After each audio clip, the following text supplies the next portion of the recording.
Bonne matinée les pirates, si vous regardez ces vidéos à 7h45, et vous savez 7h45 et midi, c'est les 2 heures de sortie des vidéos, et pendant ce temps les pirates, vous regardez, vous branchez sur les commentaires et vous discutez ensemble pendant que les vidéos débutent, et ça c'est merveilleux parce que vos commentaires restent toute la journée, et puis vous pouvez continuer à vous bastonner, à rigoler, à plaisanter, et ça vous donne le moral. Aujourd'hui on va parler de mettre sa stratégie en place pour sauver son couple, pour récupérer son conjoint en crise. Et vous savez que c'est très particulier parce que vous ne pouvez pas écouter les conseils d'une personne qui n'est pas concernée, parce que c'est votre vie, parce que c'est vous, donc une Tati Janine ou un copain ou je ne sais quoi ne peut pas comprendre.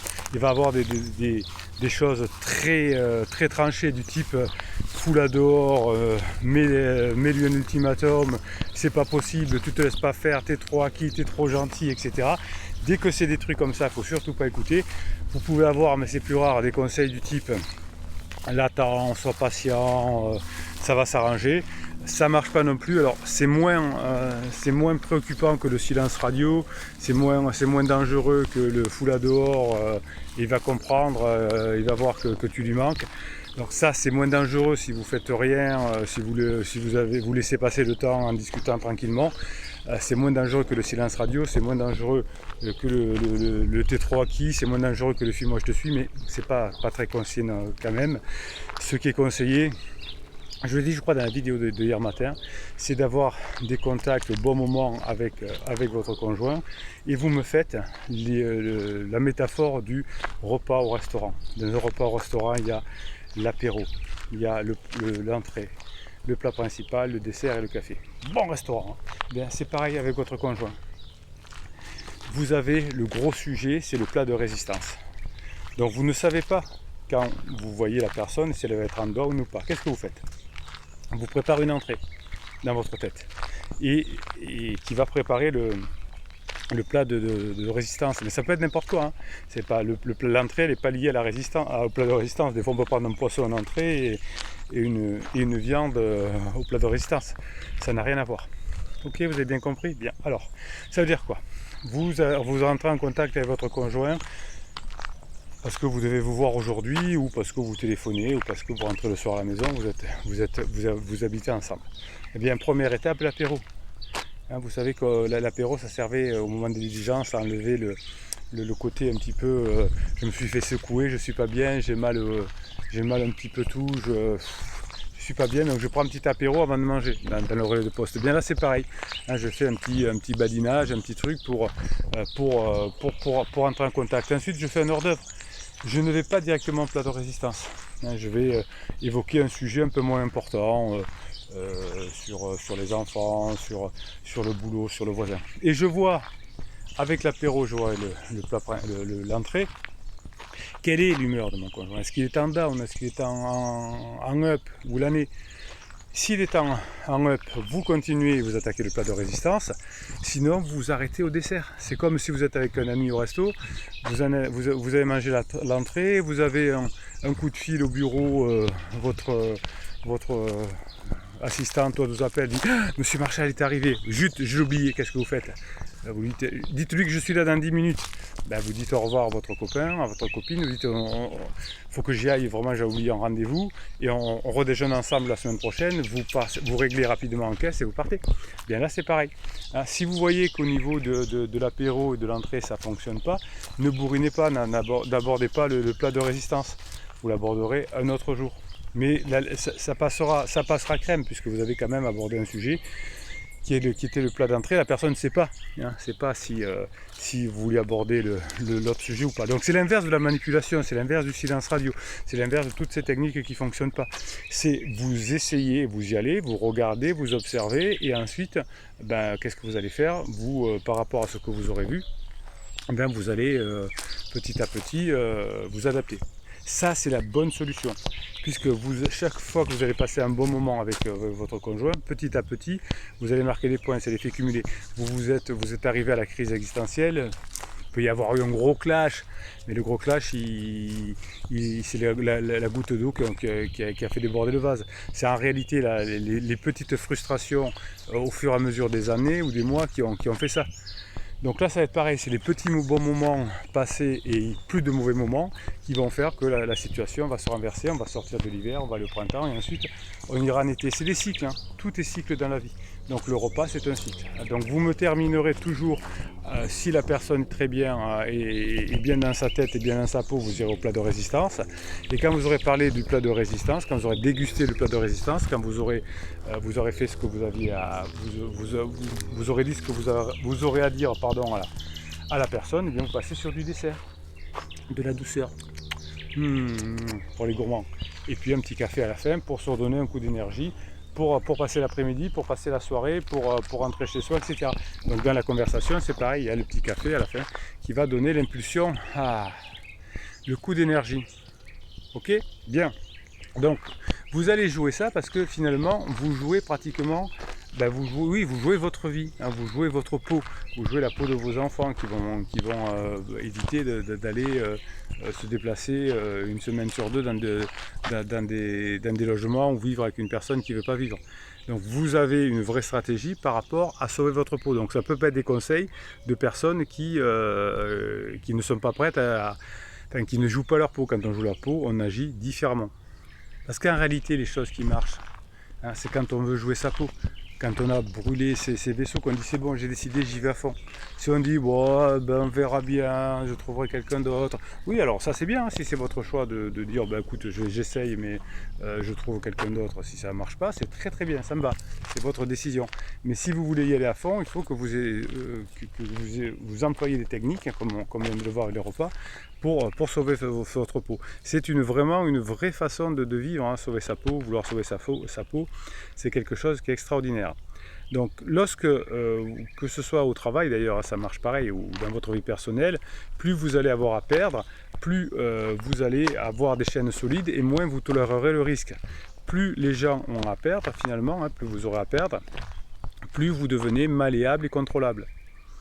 Et oui, parce que c'est pour ça que comme votre conjoint est en crise et vous dit c'est fini, etc., vous n'avez pas la bonne stratégie. Soit vous faites beaucoup d'interdits, vous pleurez, vous dites je suis prêt à tout, redonne-moi une chance, ou encore pire, vous mettez la personne dehors. Eh bien vous voyez que quand vous êtes en difficulté, souvent, hein, on devient malléable et contrôlable. Et vous savez, vous connaissez ma formule, c'est pas tendre la joue, c'est tendre la main à son conjoint. On réussit à récupérer son conjoint si on tend la main, mais si on ne tend pas la joue. Si vous tendez la joue parce que vous pleurez, etc., ou si vous faites des interdits pour prendre des baffes, tant pis pour vous.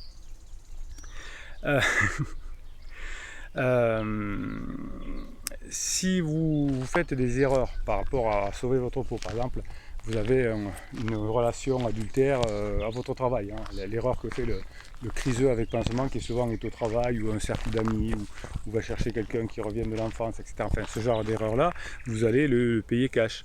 Hein. Donc vous, finalement, parce que là, ils ne jouent pas leur peau, ils disent, pas très grave, c'est une amourette, on s'en sortira. Mais à partir du moment où la personne va jouer sa peau, c'est-à-dire que pendant la phase d'épuisement, votre conjoint en crise n'en peut plus, est épuisé, et là, elle va voir que vous êtes sa seule sécurité, là, les mouches auront changé d'âne. Vous voyez ce que je veux dire? Là, vous n'aurez plus besoin vous aurez toujours tendu la main, mais le fait que vous n'ayez pas tendu la joue avant, vous allez en être content. Ah oui, c'est comme ça.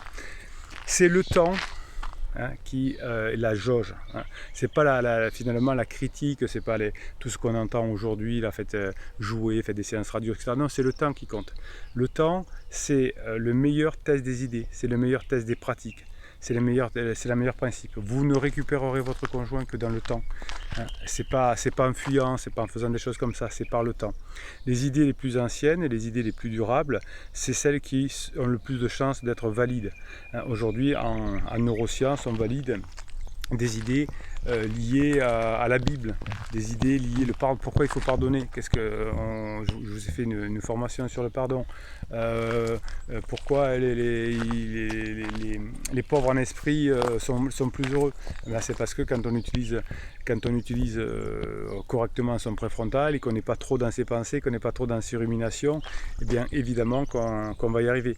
Donc vous devez prendre des jugements pour vous en sortir avec ton conjoint en crise, non pas dans l'émotion, mais dans le préfrontal parce qu'on sait aujourd'hui que le préfrontal nous permet de gagner dans l'avenir. À court terme, c'est toujours l'émotion qui gagne.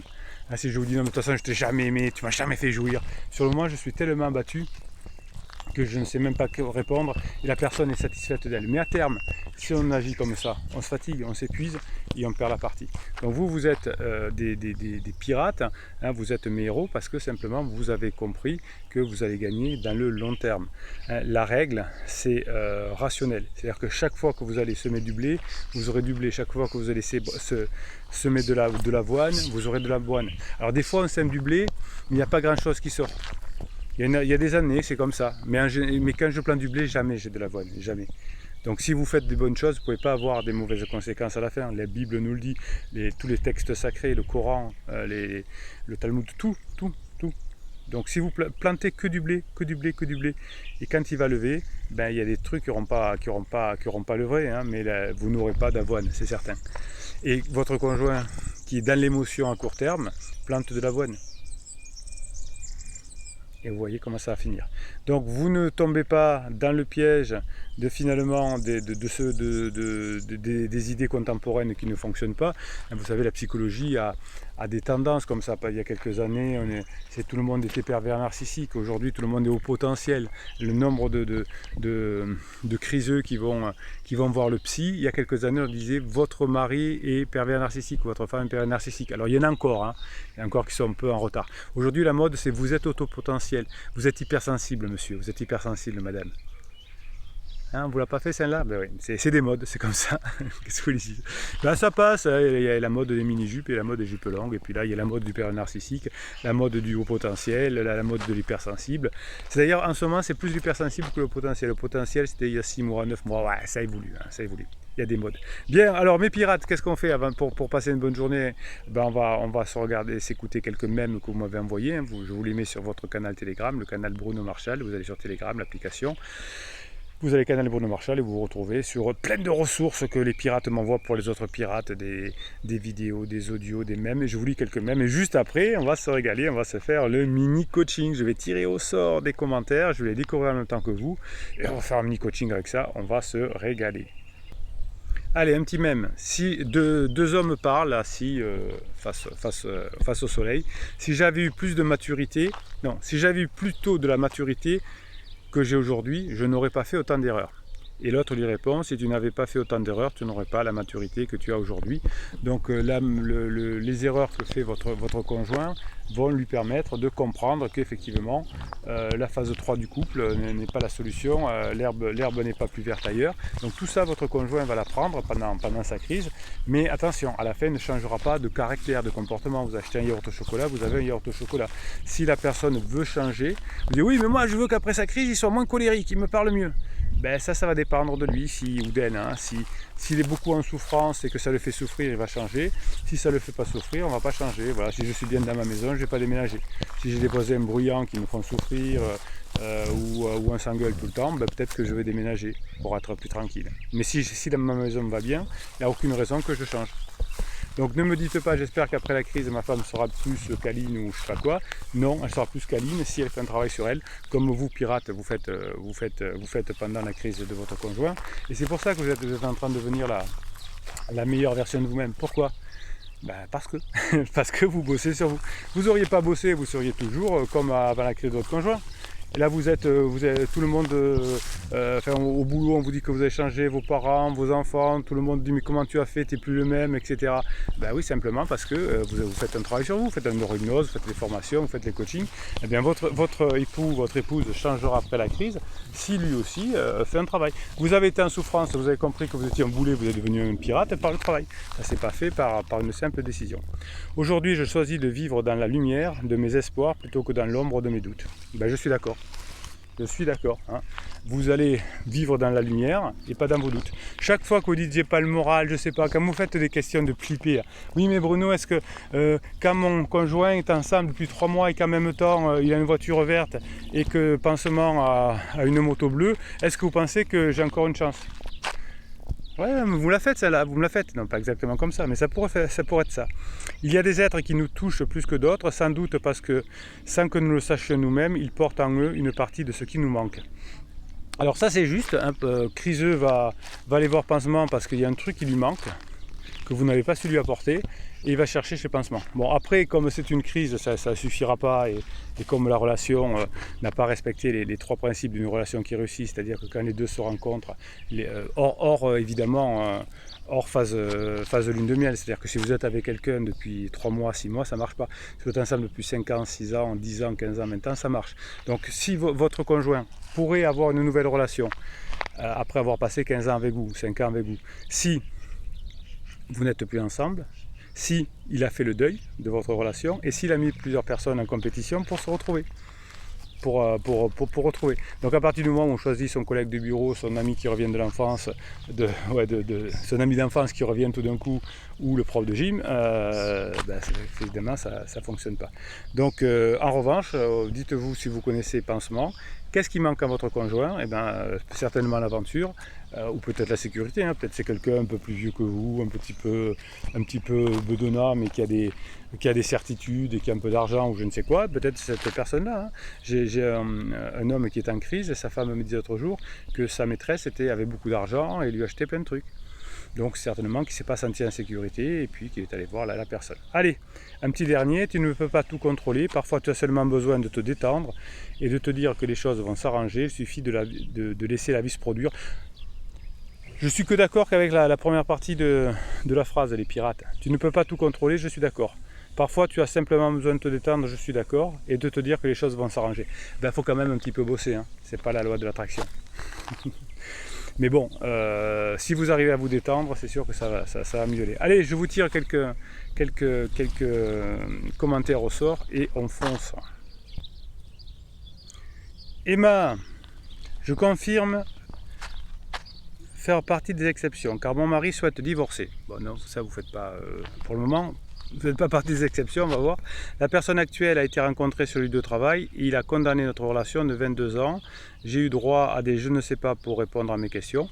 Mais juste là, vous êtes dans une situation tout à fait normale. Jusque là, ça va bien. Je n'ai absolument rien vu venir pensant qu'il passait du temps pour son travail car il avait changé de poste. Oui, jusque-là tout va bien, hein. Vous étiez centré sur vous et pas sur l'autre. Il a dû vous envoyer des messages que vous n'avez pas su avoir. J'ai eu provoquer des week-ends surprises, il a été complètement absent et hermétique. Non, ça c'est une erreur, Emma. C'est pas des week-ends surprises, surtout pas. Surtout pas quand la personne est en crise. On passe des bons moments ensemble, là, dans l'instant. On ne fait pas de surprises importantes parce que quand je suis en crise, je ne sais pas, j'ai pas envie, je ne sais pas ce que je veux faire. Un week-end en plus c'est très long, donc on peut se faire un petit pique-nique en disant tiens, c'est à midi on se fait un pique-nique. Ça va bien ce matin avec mon conjoint en crise, hein. Il va bien, il est bien. Tiens, on se fait un petit pique-nique à midi, je te dis de te faire un poisson grillé, enfin je sais pas quoi, on se fait un tour en moto, mais parce qu'il est bien. Ne me prévoyez pas des week-ends surprises, ça c'est une erreur. Déjà les hommes n'aiment pas, et en plus, si vous il a été complètement absent hermétique, vous avez eu, Emma, ce que vous aviez. Je n'arriverai pas à pardonner ce qui manque de respect pour ne dire que ça. Non, alors là, c'est pas encore une fois, on n'est pas dans un couple, on n'est pas dans le manque de respect, le machin. Eh bien, il fait sa crisounette, et bien ça finira par passer si vous faites ce qu'il faut, Emma. Vous voyez que Emma souffre parce qu'elle croit qu'elle est dans un truc tout à fait particulier, la pauvre, elle a condamné notre relation, etc. Donc tant qu'il y a de la colère, Emma, devenez une pirate, et vous allez le devenir, je suis sûr, et à mon avis ça peut s'arranger.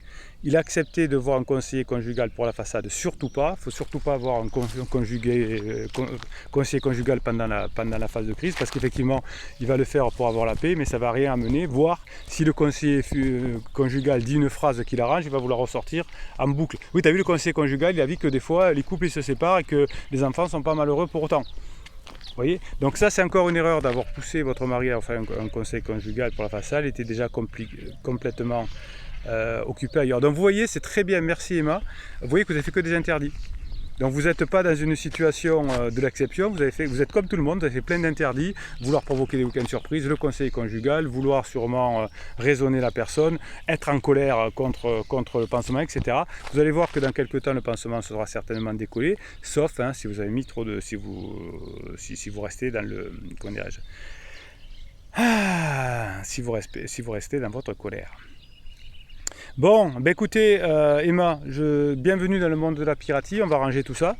Rien n'est perdu, effectivement, hein, vous voyez que vous êtes à la phase d'alarme, vous avez commis beaucoup d'interdits, vous n'en aviez même pas conscience. Vous vous dire oui c'est bon, j'ai réussi, on va aller voir le conseiller conjugal. Et ben, si vous avez été un pirate avant, vous auriez su que surtout pas, il faut pas faire ça. Quand sa maison brûle, on n'appelle pas l'architecte, on appelle les pompiers.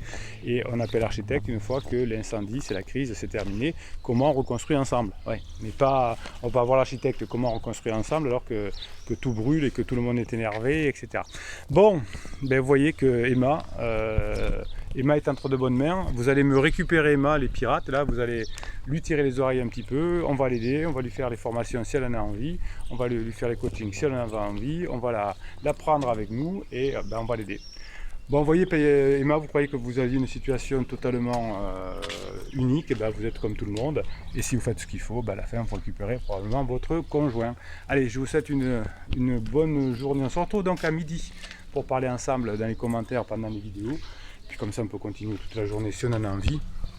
Parce qu'il faut accueillir Emma maintenant et être ensemble et se régaler. Allez, on se retrouve à midi.